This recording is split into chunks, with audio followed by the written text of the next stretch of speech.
Oi gente, tudo bem? Tô aqui de volta depois de uma breve pausa por conta das festas de final de ano e também das férias do meu filhote mais velho para continuar a gravação da nossa série sobre as intervenções que normalmente são realizadas durante o parto chamado de normal aqui no Brasil.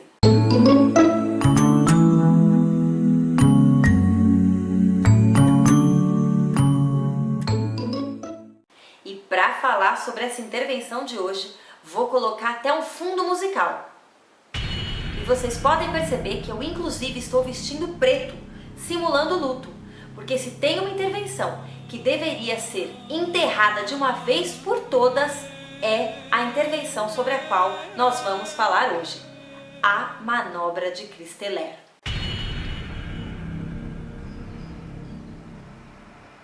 Essa intervenção recebeu esse nome porque ela foi criada por um médico alemão chamado Samuel Christeler em 1867. Percebam o tempo que faz. De lá para cá, ela foi banida da maior parte dos países desenvolvidos por conta das consequências negativas que ela pode acarretar para o parto. Mas infelizmente, aqui no Brasil, ela continua sendo muito utilizada nos partos chamados de normal. E é por conta disso que eu decidi gravar esse vídeo para conversar com vocês. Nossa, banida? Por quê? Ela é tão perigosa assim? Bom, então antes de tudo vou explicar o que significa a manobra de Christeler. Quem está acompanhando os vídeos aqui do canal com certeza já me ouviu falando sobre essa manobra anteriormente. Mas tem gente que está chegando agora, então eu vou explicar. Essa manobra normalmente é feita por alguém que faz parte da equipe que está acompanhando o parto, pode ser o médico, pode ser a enfermeira, né? E ela consiste em uma força, uma pressão que é feita aqui no topo da barriga da gestante, né? A gente chama de fundo uterino, com a intenção de empurrar esse bebê para baixo, supostamente facilitando a saída dele pela vagina da gestante.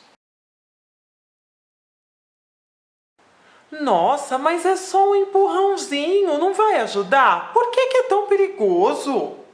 Pois é, gente, a gente tem a impressão de que realmente vai ajudar. Afinal de contas, segundo a lógica, se eu empurro daqui, vai sair por lá, não é?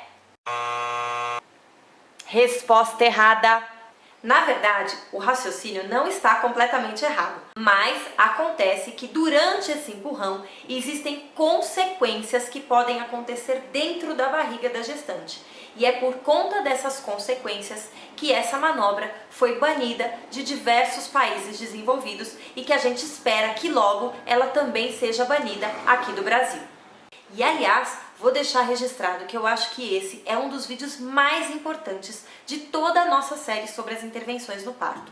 Simplesmente porque essa é uma intervenção muito praticada e normalmente os médicos ou as enfermeiras que vão fazer a manobra falam para a gestante que vão dar só uma ajudazinha. E parece uma coisa tão simples porque realmente é uma intervenção que não é invasiva, ou seja, não tem agulha, não tem corte, parece uma coisa simples, é só uma forcinha, um empurrãozinho.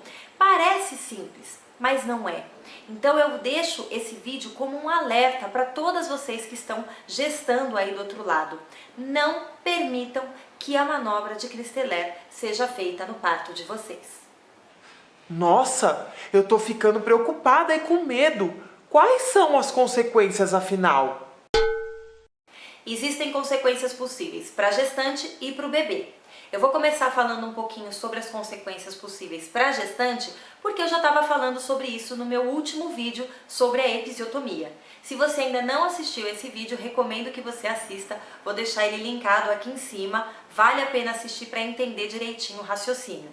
Mas a manobra de Christeler, como eu falei no vídeo anterior, aumenta muito os riscos de uma laceração grave para a gestante. O que isso quer dizer? Quando eu estou empurrando o bebezinho aqui em cima, a cabecinha do bebezinho ali embaixo faz uma pressão maior na vagina da mulher e isso pode aumentar os riscos da vagina ceder, da vagina rasgar, né? Que seria uma laceração.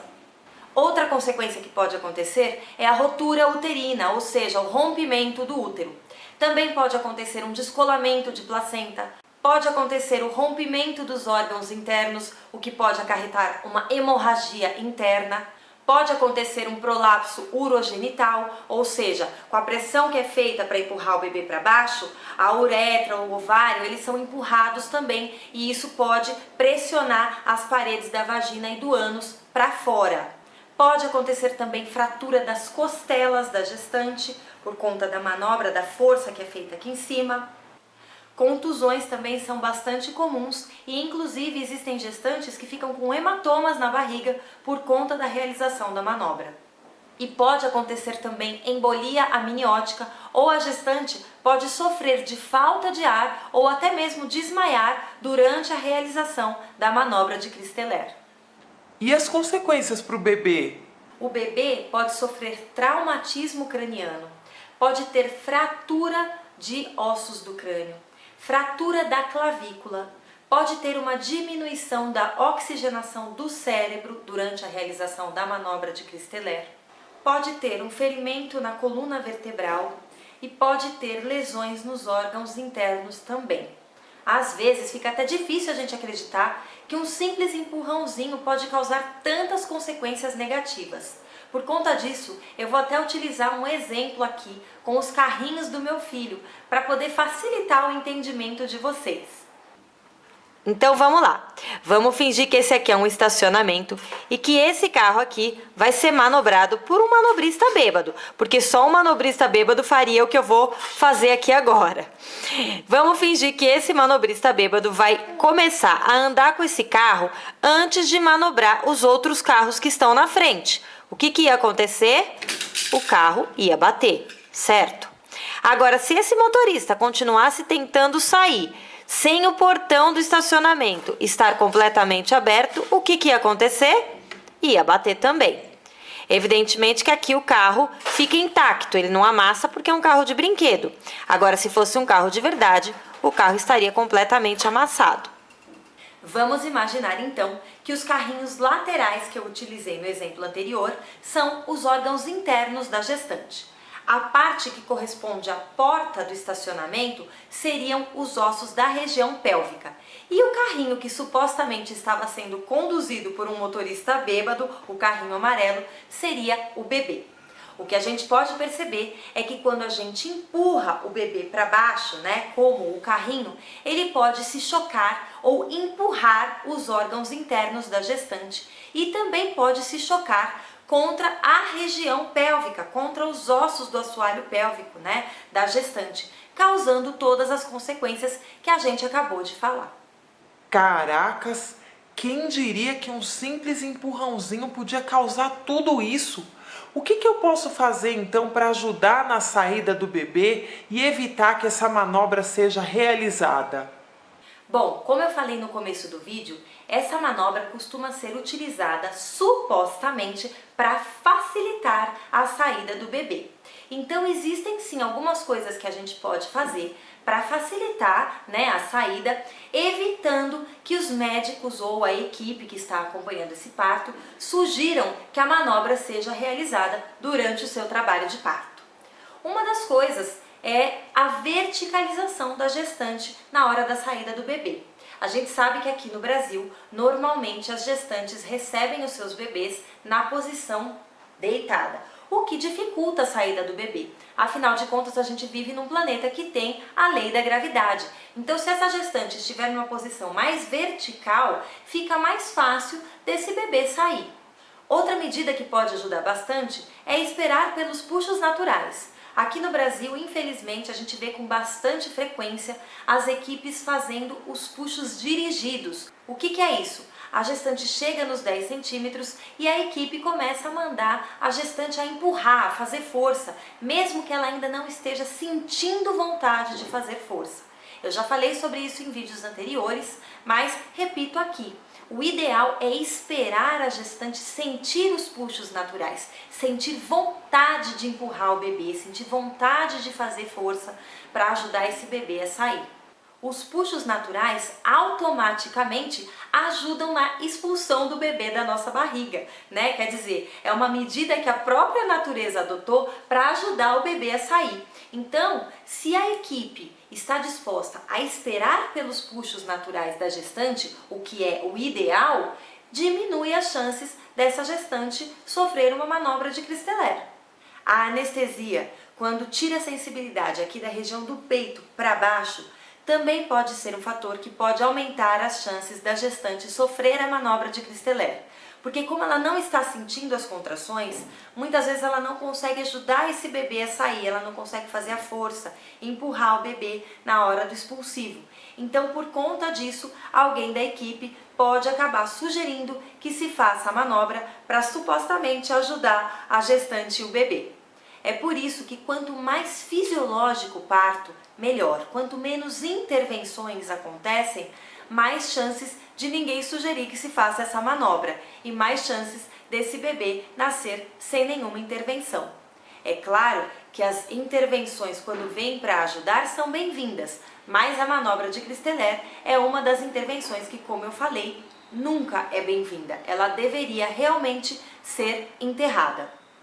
É muito importante que cada gestante tenha consciência dos riscos associados a essa manobra para que ela seja finalmente banida das práticas associadas ao parto chamado de normal aqui no nosso país. Hoje, a manobra de Christeler é considerada violência obstétrica. Então, se porventura você for vítima dessa intervenção no seu parto, é muito importante que você denuncie essa prática na ouvidoria do hospital onde você teve o seu bebê.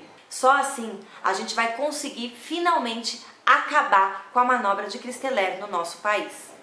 Agora, para finalizar esse vídeo, vou deixar aqui registrada uma mensagem extremamente importante para vocês. A manobra de Christeler é uma das únicas intervenções que vocês podem negar no plano de parto de vocês.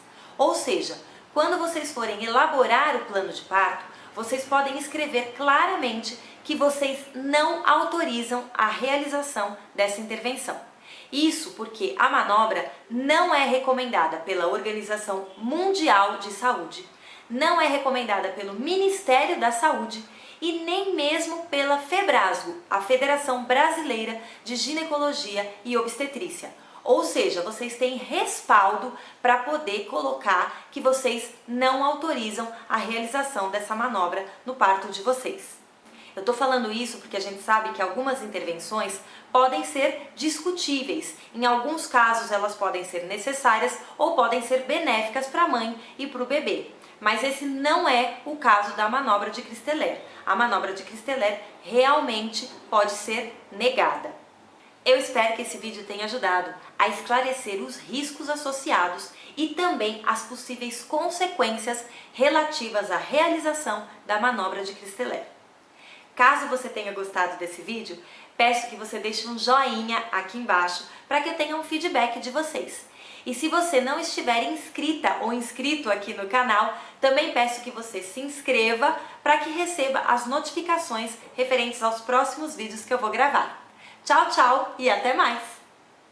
Tem uma pessoinha querendo falar tchau também. Tchau! Faz tchau!